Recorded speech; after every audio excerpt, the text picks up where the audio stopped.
司隨即否認。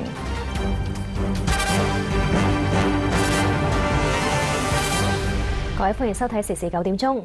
浙江杭州確診2宗 H7N9 病例，其中1個人死亡，令到內地確診個案增加到9宗，涉及嘅省市亦都多咗，死亡人數增加到3個人。中國工程院院士鍾南山就話，暫時未有證據顯示 H7N9 會大規模爆發或者係人傳人嘅。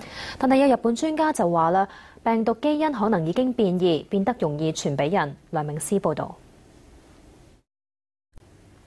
翻嚟時事9點鐘，港交所下星期推出期指夜市，但係消息就話，證監會上個月初就證券行結算系統提出新要求，導致個別證券行未能如期推出期指夜市。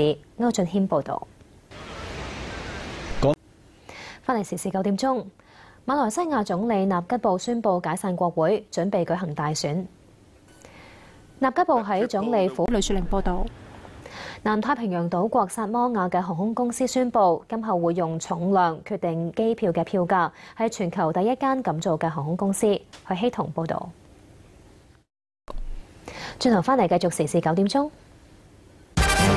榮報導。講埋天氣情況，天文台預測多雲間中有雨，聽日會有1-2陣雷暴嘅。